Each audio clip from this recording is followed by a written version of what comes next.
It's your friendly math tutor, Miss C here, and today we are solving systems of equations. Another way of saying that is we are being asked to find where these two equations or these two graphs intersect.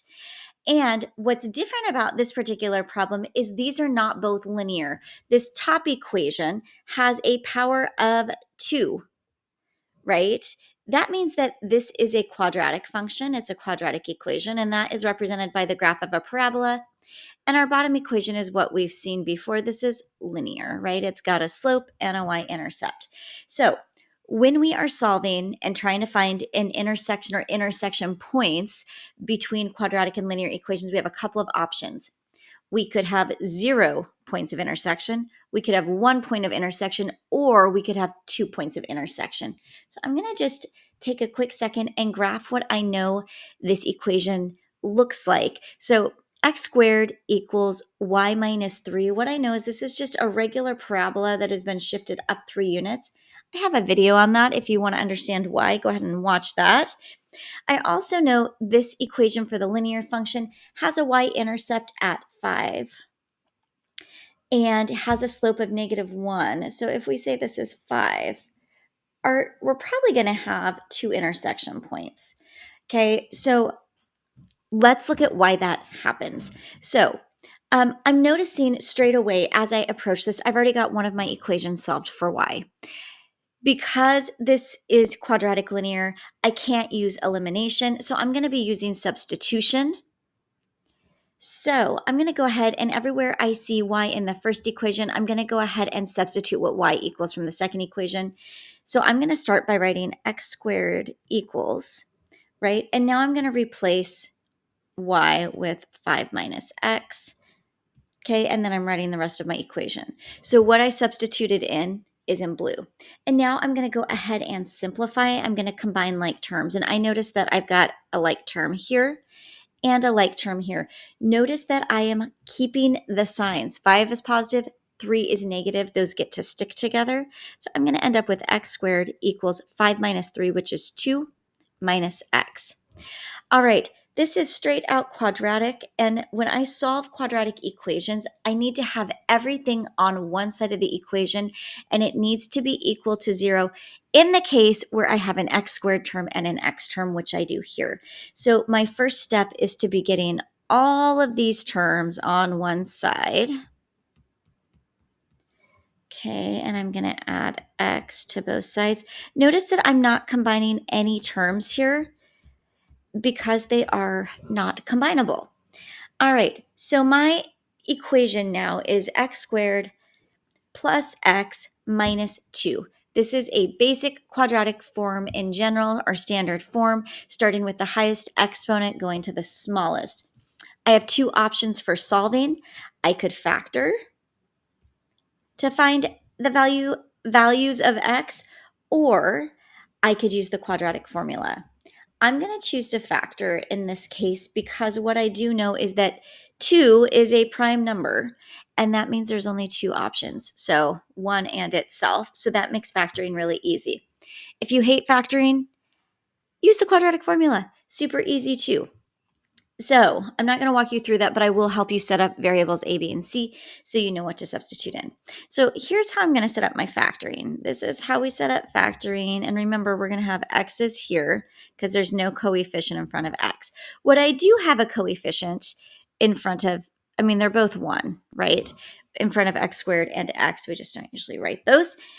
So here's what I need to do to factor. I need to find 2 numbers that multiply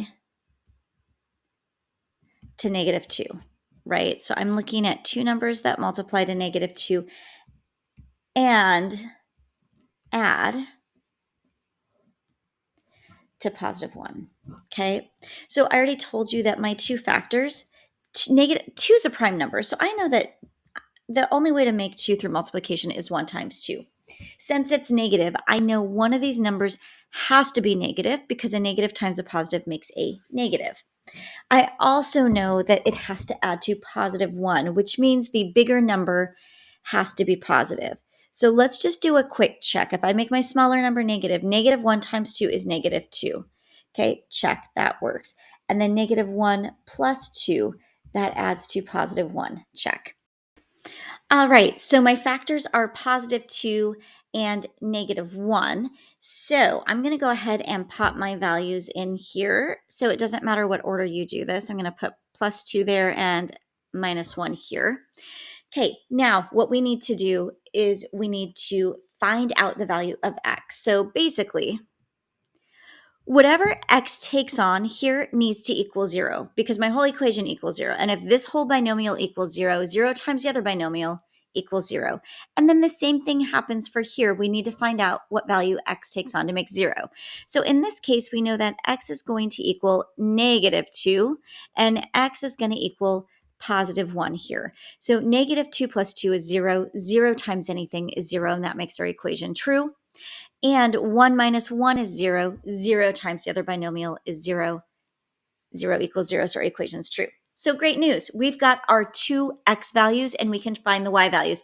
Before we do that, I'm going to tell you, if you're going to use the quadratic formula, what your a, b, and c values are for plugging those in. So a is going to be positive 1.